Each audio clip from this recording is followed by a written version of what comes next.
Today's webinar is entitled Growing and Developing a Culture of Leadership. Our presenter is Russ Schwartzbeck, Saunders College alumnus from the class of '97 and founder of Schwartzbeck Financial Group. As the leader of Schwartzbeck Financial Group, Russ has enjoyed helping clients solve complex financial problems for more than 2 decades. He partners with individuals, families, and businesses who have wealth protection, growth, and transfer needs. Russ designs highly customized solutions to help each client reach their goals. His mission is to learn each client's vision for the future, create innovative strategies targeted at their specific goals, and then guide them through the implementation process to help them achieve their objectives. In addition to his work with the Schwartzbeck Financial Group, Russ has also enjoyed a successful career on the corporate side of Northwestern Mutual. He started with the company as an intern in 1996 while he was still attending RIT. He graduated a year later with a Bachelor of Science in Business Administration and Finance and continued on at Northwestern Mutual, holding many positions including College Unit Director, Field Director, and Financial Advisor. In 2007, he accelerated his career further and became a Wealth Management Advisor with Northwestern Mutual Wealth Management Company. Then in 2009, he was appointed to Managing Director of the Rochester Northwestern Mutual Office, a position that he still holds concurrent with his personal practice. Russ, the floor is yours. Thank you. I'm excited to spend a little time together with you today. I've had an opportunity to give many presentations around the country within our industry, and so when I was approached about this opportunity to give back to the alumni and provide some learnings that we've gone through our journey, I was super excited about being able to do that. So the title of the talk today is really the developing of leaders and looking at that in today's world. So what we want to start with is thinking about look beyond what you can see.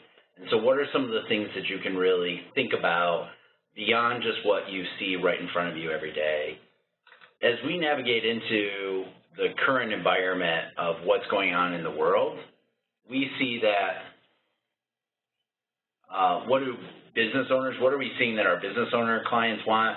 What our professionals want? What do people want in today's world? Ideally, they would like to have a business that runs itself, gets amazing results, and has no worries, right? So that you can just continue to live the life you want to live. You're not stressed, not worried about anything. Things are just continuing to run. Whether you're running a business or whether it's in your own personal profession, the idea of being able to have this consistency and have this really work for you is what we hear a lot of people say. But what's the reality? The reality of today's world is that we live in a much more on-demand world than we've ever lived in before. So if you're running your own business, you've got to deal with employee turnover, HR issues, how are we going to find our next client, how do we increase our sales, how do we maintain profitability, how do we manage our balance sheet, all the technology changes that are coming, our customer service issues that exist, what's our customer experience like, all of that in a much visual and faster pace than ever before. The complexity that exists in today's world where between social media, between on-demand text information, that the idea that you need to get back to people so much faster than ever before has created some real challenges for people that the stress level, what we find, continues to go up and up. So there's a desire of this euphoric state, but the challenge is that there's a consistent message that's being thrown at you that you need to get back to people faster and quicker, and you need to handle things even quicker than you ever thought before. So as a result, what we want to do is kind of share with you a little bit today our journey and my team's journey as we've navigated through some of this. We've been able to grow the firm as a whole. If we go back to the picture that we first looked at, look beyond what you can see, that picture, you see a little boy looking out into the clouds. And that's what most people see. But if you actually start to think and take a little time and dive a little deeper into that picture, you'll see that he's actually on top of a mountain. And further out, it's actually the ocean, not the clouds. And those are some volcanoes in the background further out into that picture. If you really take time to pause and think about your life, and get outside of thinking about just where you are specifically today, you start to see some even greater things that are there. So we're going to talk a little bit through how we've done that, what are some of the ways that you might be able to do that for your business, for your profession, and for your life as a whole.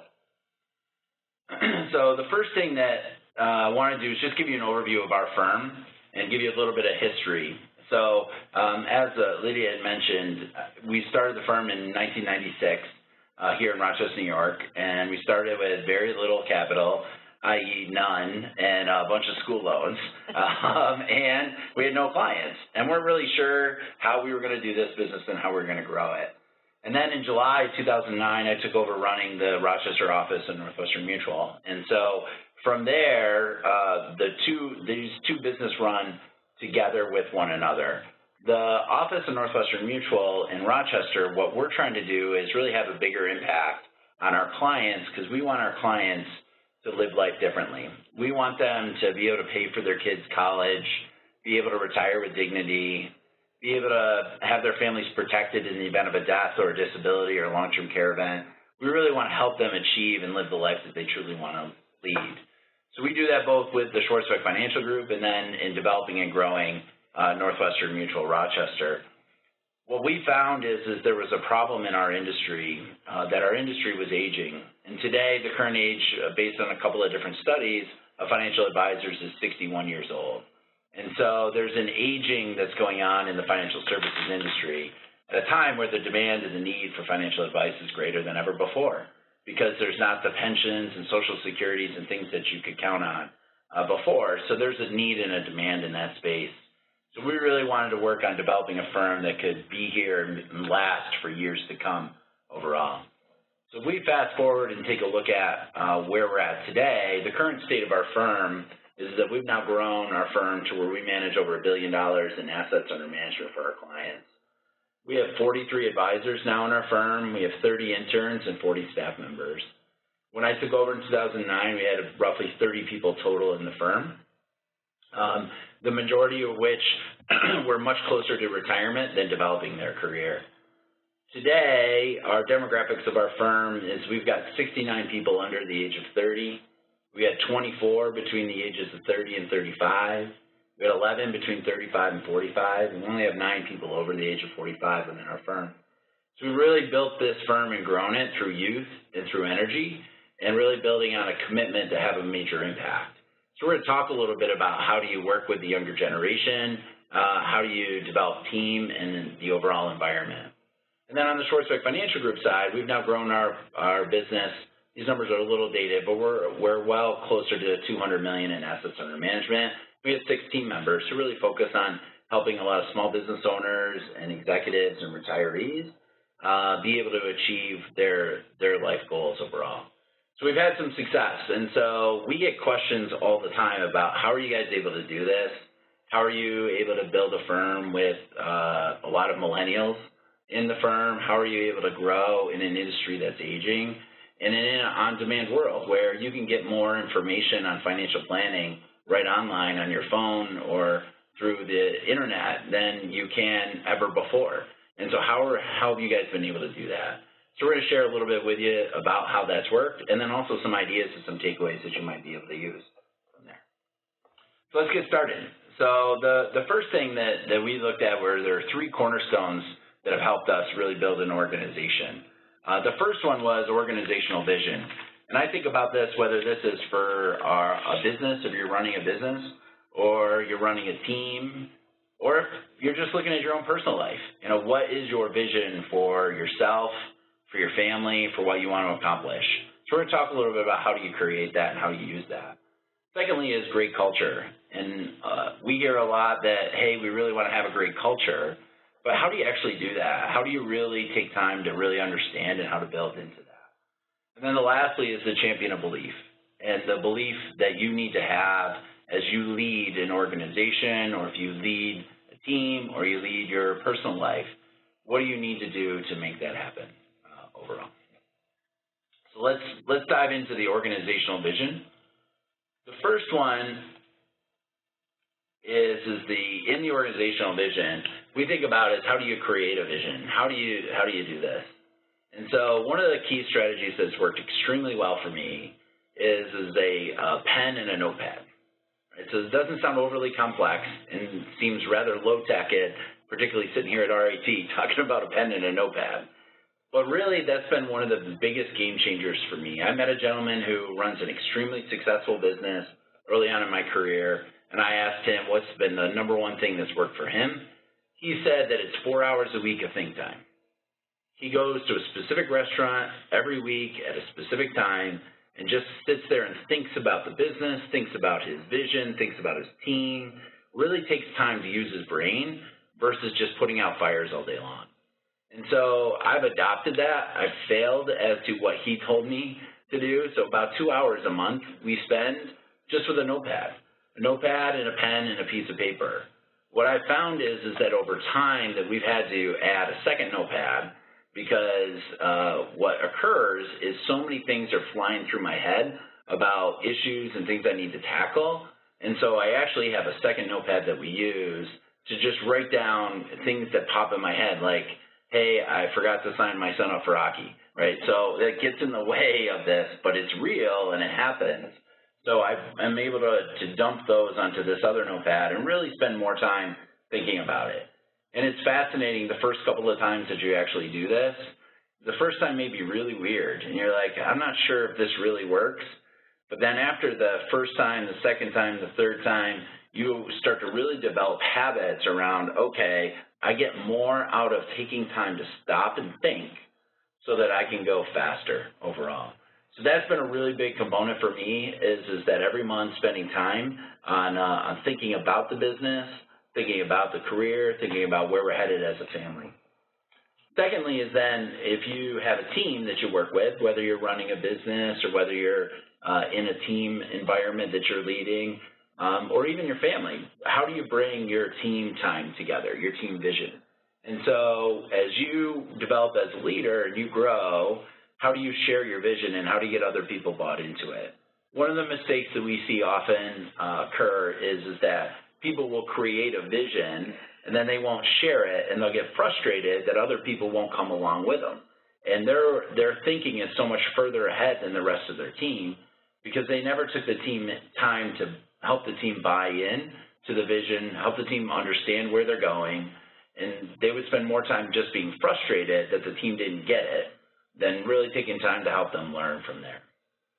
The third is then draw up the vision and get organizational buy-in and really make sure that everybody's on board and understands where you're headed with that.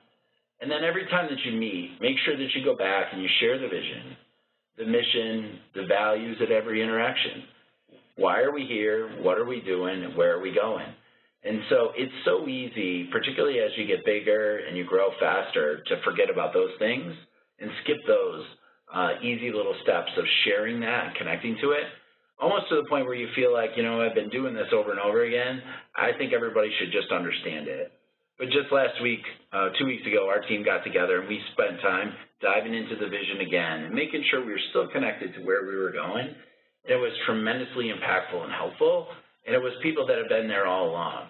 So don't forget to stop and take time to really help share the vision, mission, and values that you have as a group. The second component of this is role clarity. One of the things that we look at is that if your vision becomes true, what's your role at that time? So if you take a vision as to where you're at for your business and where you want it to be 5 years from now, what is your role? What do you have to do differently? How do you need to develop and grow to become the person that it's going to look like in the future for you? And who are the people you need to surround yourself with? If you're in a team environment, how are you going to grow and how are you going to develop? And then how are you going to develop the other team members? In addition to that, on the personal family side, one of the things that we've done as a family is we've taken time to really understand kind of where we headed as a family and then bringing in what is our family values. And so as a group, our family, myself, my wife, and my 2 kids, we spent time really talking about what are our values and how do we make our decisions. Because that helps us become better and more aligned in today's world and has helped us tremendously within there. So really making sure we're clear on what the roles look like in the future, and then what new learning do you need to have to grow into the person that you want to become, right? Are you clear as to what are the things I need to work on? If you don't know where you're going, then it's hard to develop a plan for how to get there overall. Then once you have a little more clarity on what roles are there, what we found that's been helpful is to create a future org chart. Right? In the future, what roles exist in your organization that you don't have today?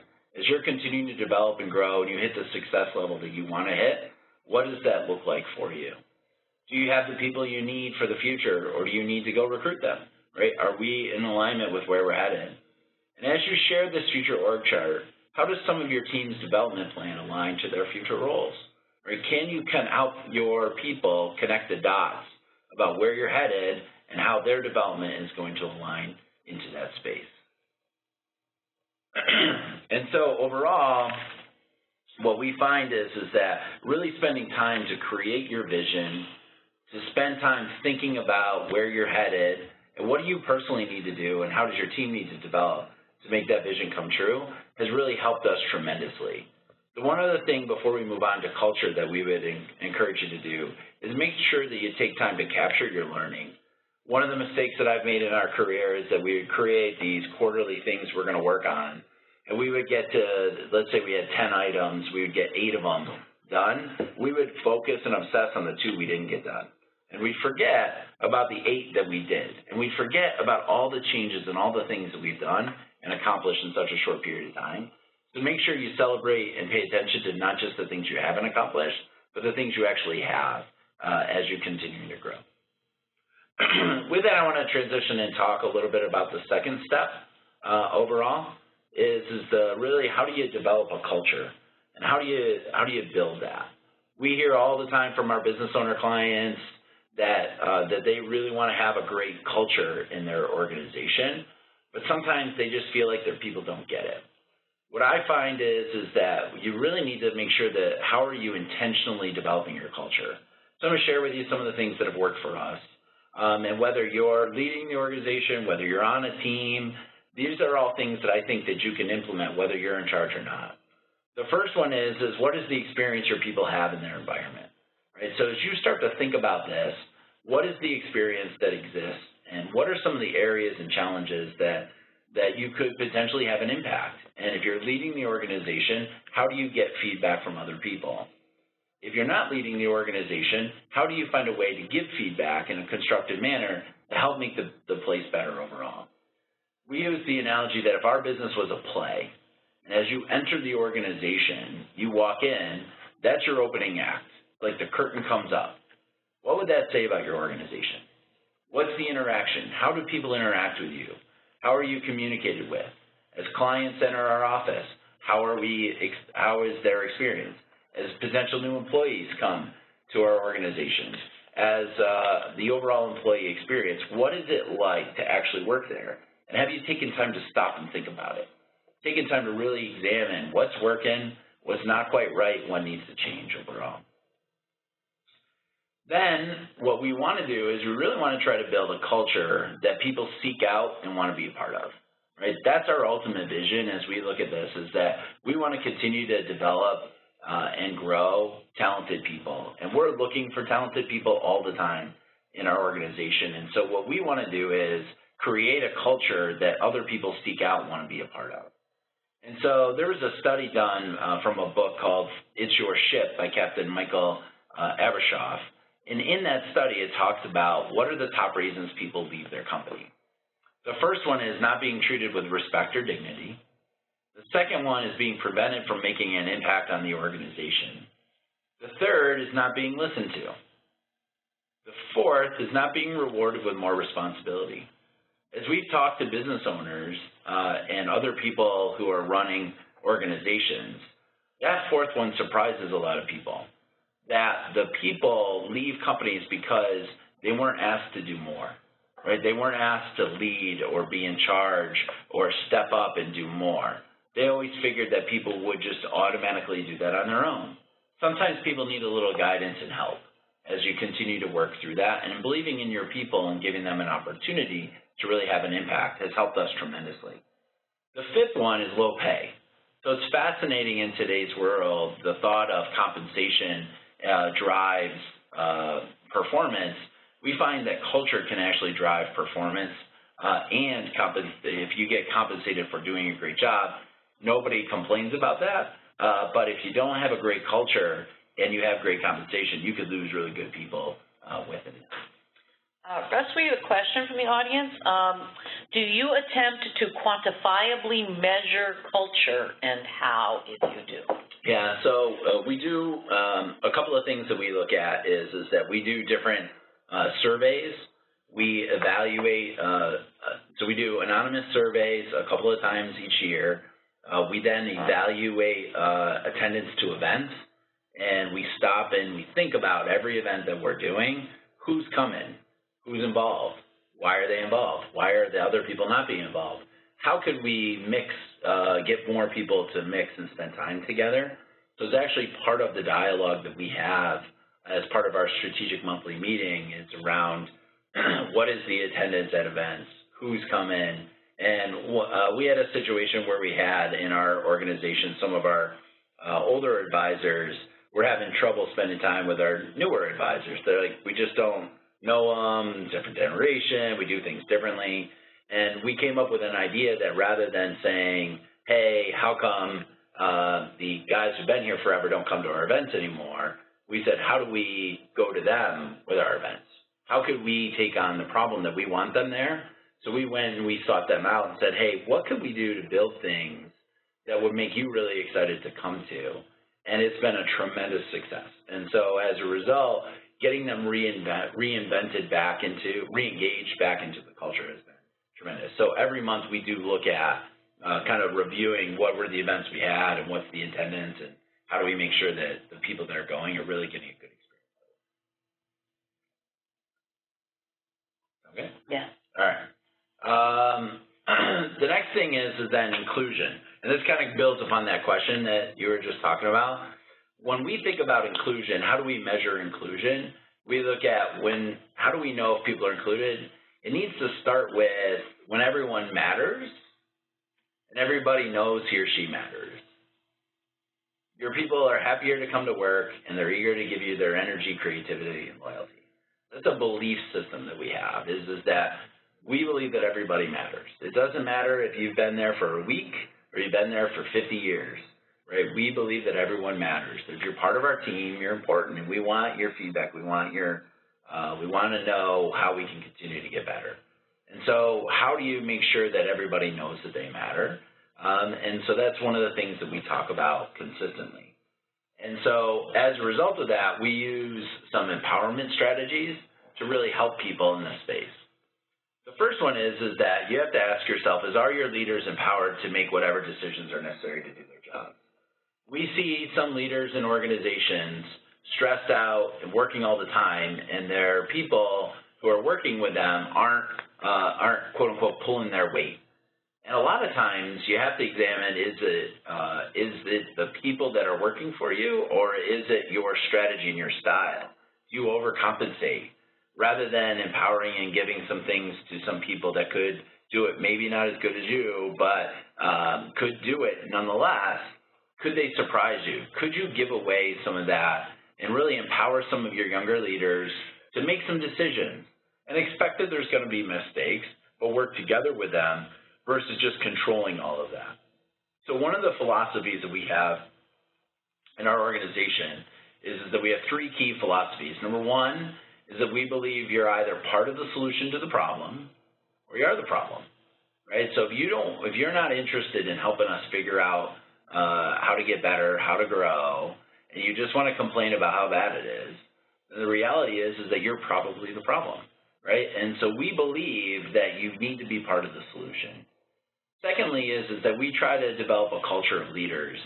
And so we've had to define what leadership means, and the best definition that we found that works for us is that being a leader is doing what has to be done when it has to be done, whether you like it or not.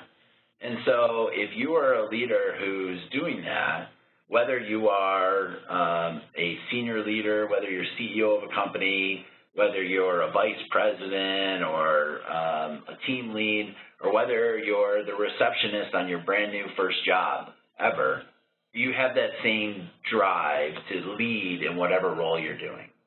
And that's the culture we're trying to build, is we want to have people that want to be leaders in every single role that they're in and continue to grow and develop.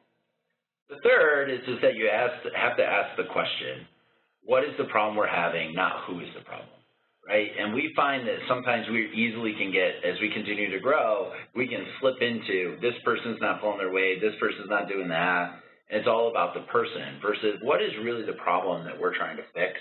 And how do we grow, and how do we make that happen overall for that? So these are some of the empowerment philosophies and belief systems that we've had that have really helped us. One of the challenges that we've had as we've continued to develop leaders and grow is that if you get everybody that wants to be leaders, right, you have to own their development.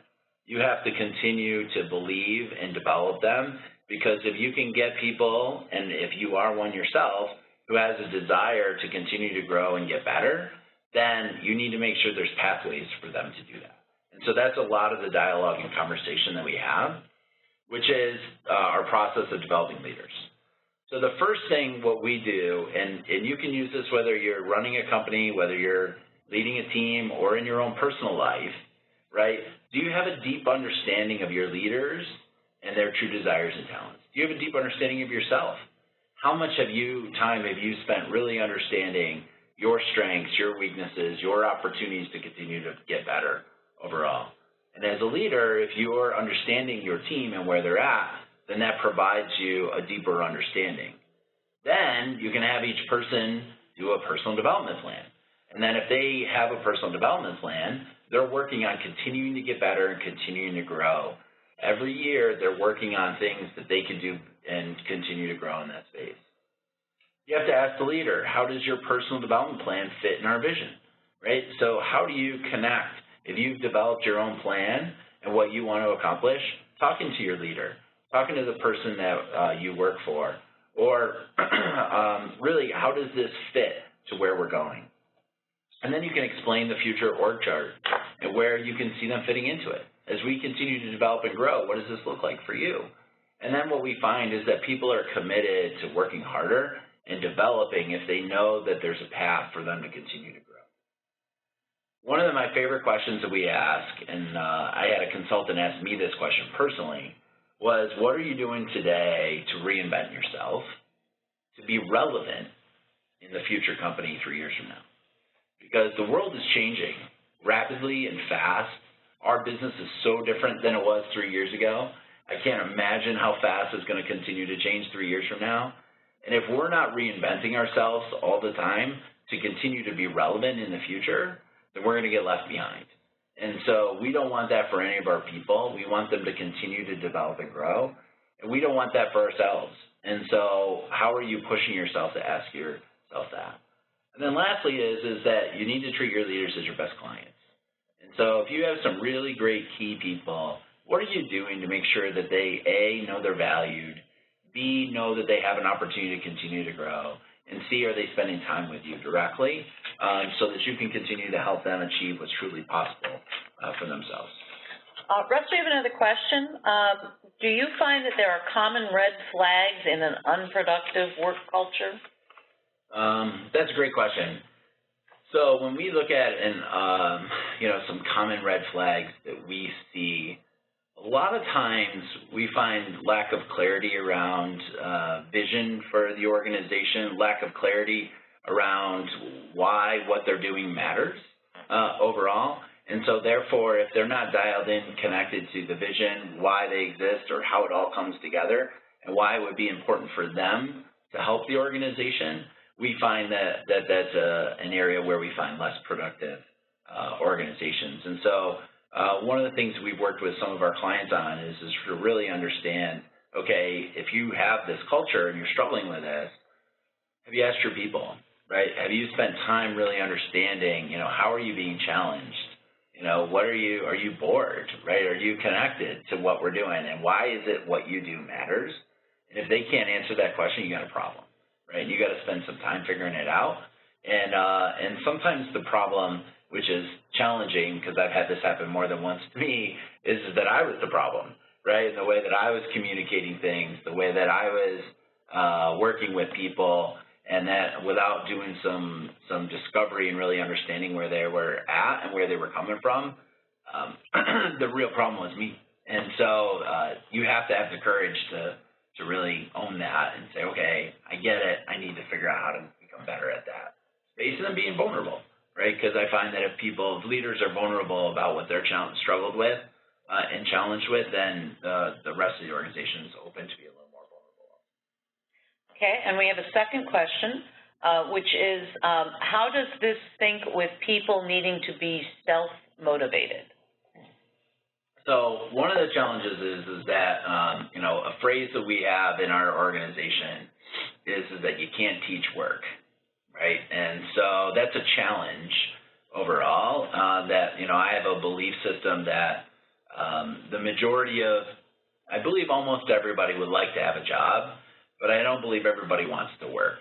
And so our culture as an organization, if you don't want to work, if you don't want to have an impact, you don't want to be part of something that's fast moving and growing, our culture is not right for them. And so I don't know how you fix that problem, other than really trying to understand the person and what motivates them and what drives them. We've had situations where people were just going through the motions and really thinking about, hey, I'm just kind of showing up every day, and having a difficult and challenging conversation where, what would it take for you to be really excited about what you're doing every day and where you're going?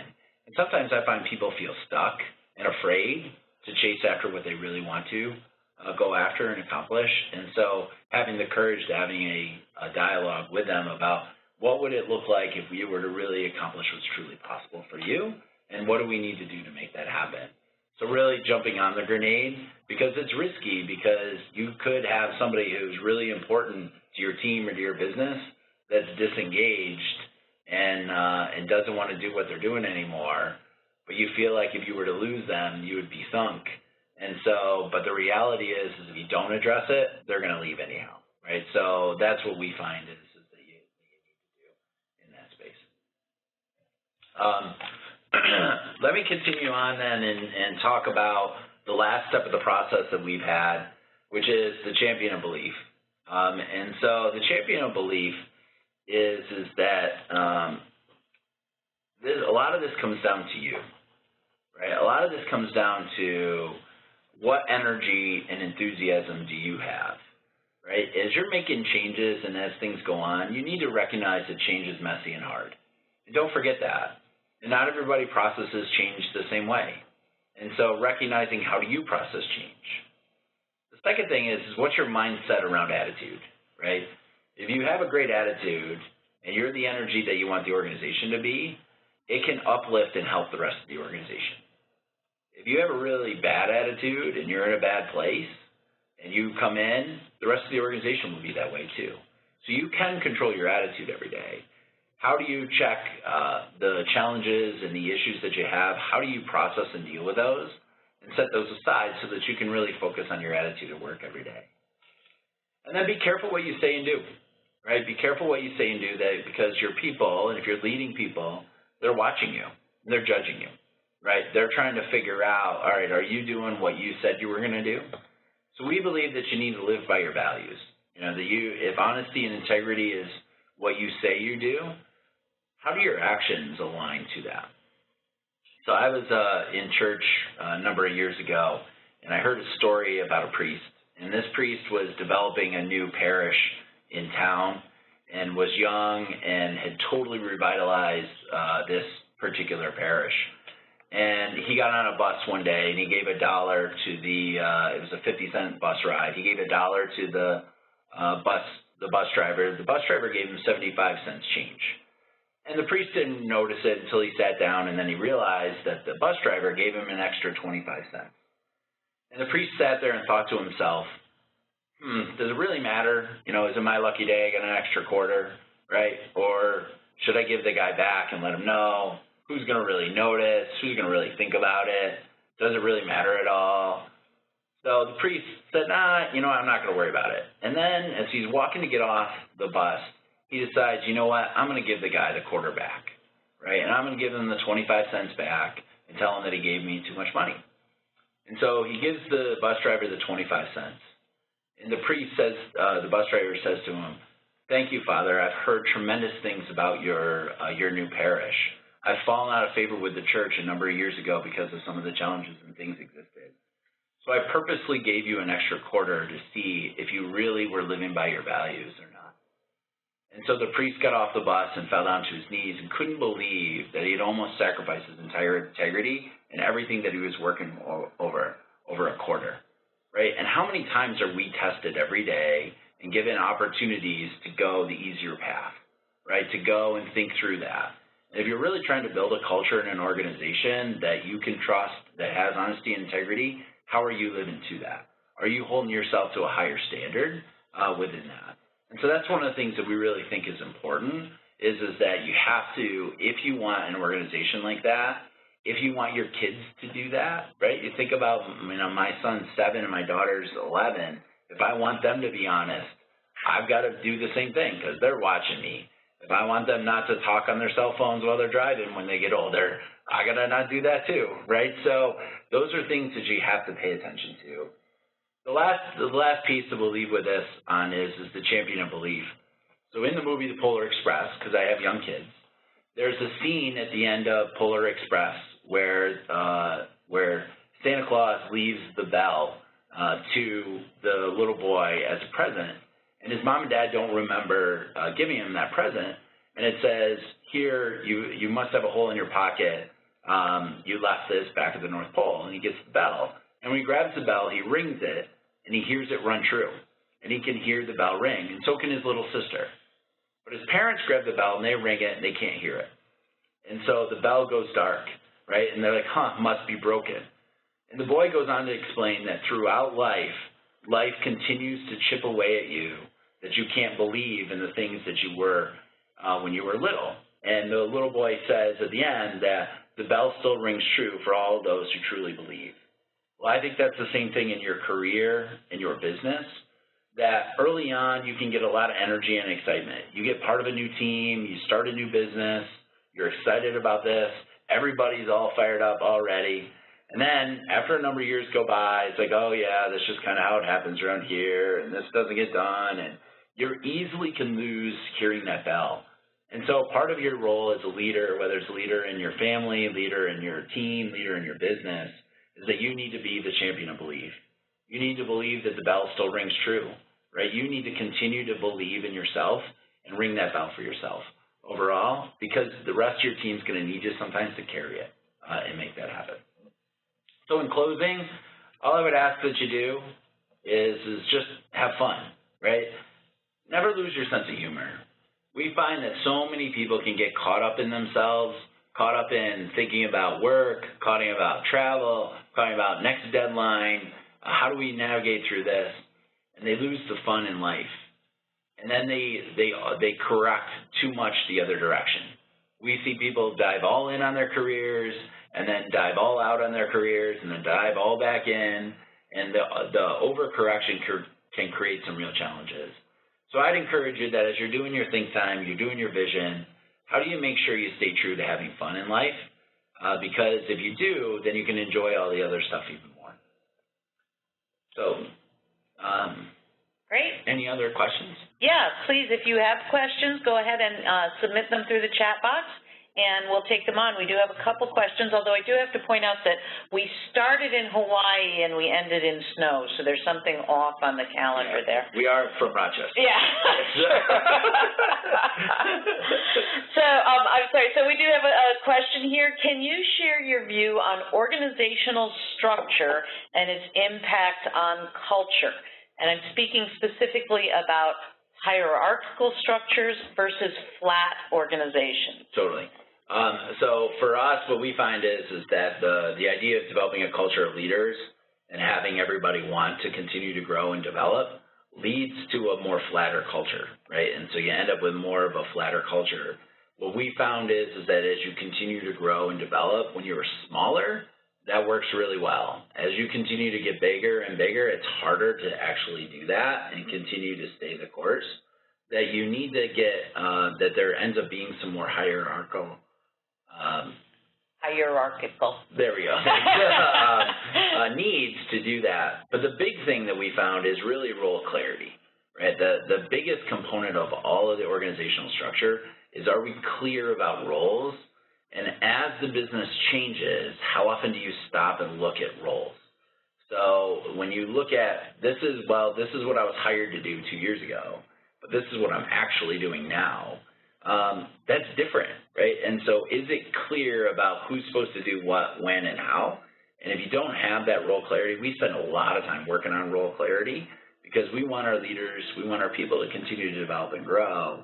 And so therefore, we need to make sure that they're growing in the right direction and that we have the right roles in that space. We found, though, that you can get, as you grow, there's a point where the idea of the flatter culture where everybody's involved in everything, you just can't get anything done. And so you need to start to build teams and develop some of those strategies, but make sure you're including every people and there's a voice that's heard at every different level of the organization.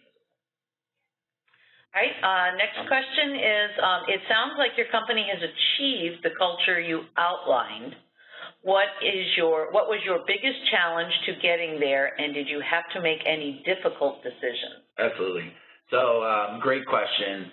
So I wouldn't say that we've achieved it yet. I would say that we're a work in progress, right? Because in my mind, achieved means, all right, we check it off the list and we move on. I would tell you that we spend more time working on culture now than we did when we were much smaller.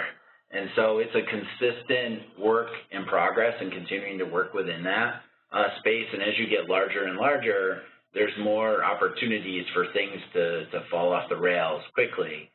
But really getting a strong leadership team in place is really important, and making sure that your leaders, who are the people that are there when you're not there, are saying the same things that you are around the culture, that they're saying the same things around the honesty and the integrity and the belief in doing the right things, that you've got your values in alignment and the mission and the vision is connected. So we actually believe that we have to spend more time on that now and spend more time on the culture and making sure we get that right than we did before, because you can lose it quickly, right, from there. And then in addition to that, the role of the leader is that sometimes you have to step in when there's issues that are gray and like, well, we're not really sure. You need to make sure that it doesn't slide. And some of the mistakes I've made is that not addressing and dealing with issues faster and letting them just kind of sit around because it was important, not urgent to address, and it didn't really have a major impact. Of the inactivity created more problems in my culture and our culture as a firm than what would have happened if we had just addressed the issue.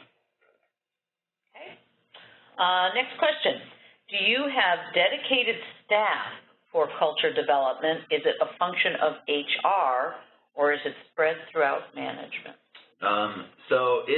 We do not have a dedicated culture team within there. We do have a dedicated community service team that works on how are we impacting the community locally, but it's more the role of the leadership team and really making sure that the leadership team is paying attention to and reviewing and talking about culture. It's just interwoven in what we do. And we talk about what do you like, why do you like working here, what are the things you really enjoy, what are the challenges and the issues, and so we're constantly communicating it.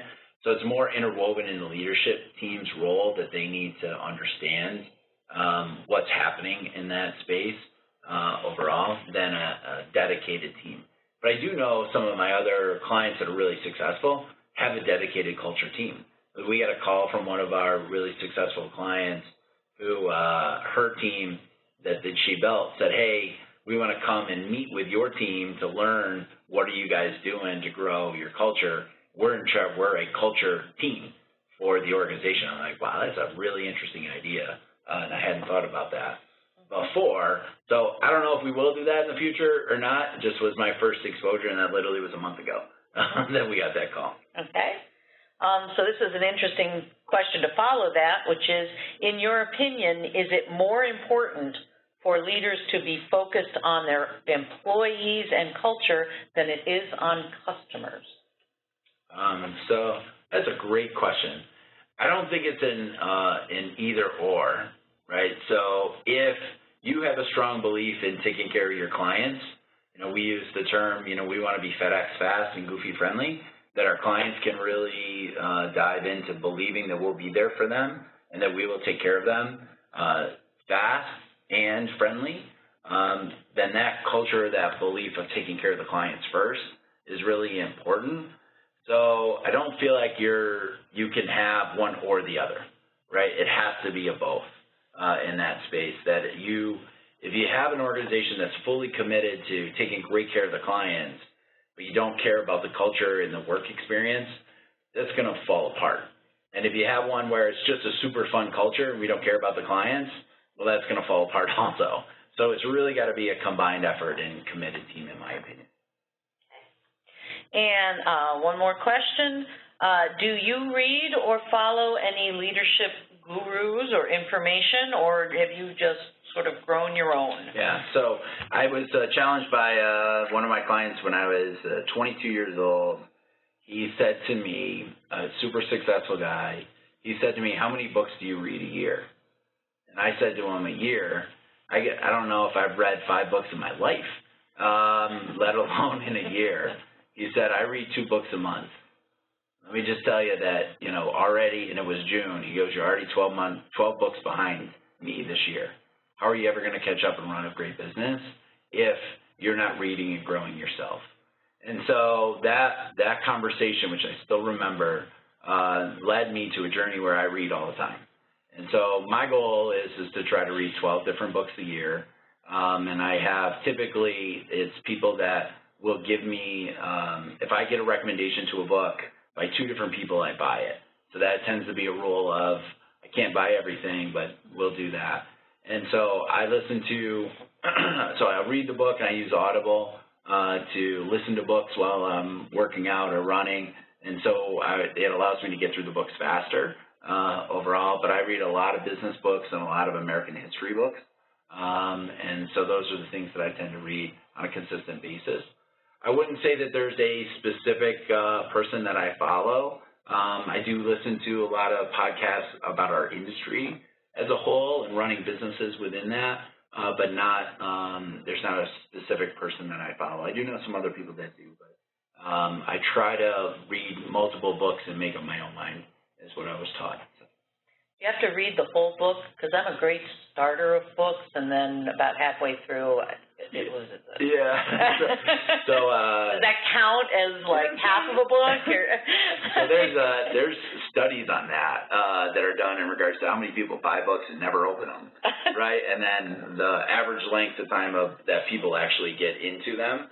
So you are significantly above average based on that study that you've actually read a portion of the book, let alone opened it. Yes. From that overall.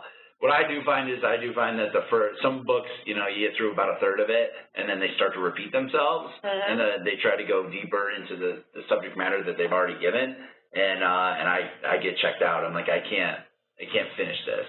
Other books, if they're well written and weave through the additional stories throughout, I find are extremely beneficial. So I would say that I can't say that I finished all of them, but once I feel like I got the concept and I get it, then my mind moves on to the next piece. I need to see that study on only getting part of the book read. I'll send you the book on it. I'll only get partway through it. Your friend Sally would like to know, is the guy who reads still your client? He is. He is. Good. He is. Good. He's very successful. Good. So. Is he an RIT alum? He is not. Darn it. Okay. All right. And last question here. How do you recruit people who match your culture? So we do quantitative and qualitative assessments on people. And so we're measuring their, we use a couple of different research tools that measure drive and ambition within that. So that's one of the key things we look at when we're doing this from there. And then the qualitative is through the introductions and the meetings. So we try to go through both the qualitative and quantitative assessments, and then we have multiple people throughout the interview process give their opinion on the candidate. So we get the research from a couple of different tools that we use, and then we get the qualitative research from the key people in our organization who are meeting them. We bring it together and we say, okay, does this align? You know, do they meet values-wise? Do they meet? And we have them do a values exercise where they go through and rank their values and why are these things important to them. So we actually have them do that. We have them do the assessments to understand and test their drive. Are they driven? Are they self-motivated within there? And then the cultural fit is the people working together with them. It's like, could I trust this person to work here and represent our firm overall, and would they be a good cultural fit? So it's a multiple-step process, but we'll go through. It's traditionally a 4 interview process before we get to find the right fit. So we believe in the philosophy of that you need to make sure that you hire slow, you take enough time to understand it within there, and then make sure you admit your mistakes, because sometimes you miss it, right? And so if people aren't a good fit, then we believe that we owe it to them to help them find the right fit for them and transition them off to their next opportunity. I've got 2 questions regarding specific assessment tools. The first obviously is, are these specific tools that you use, are they proprietary, are they something you've developed? And then along with that is, have you ever used DISC?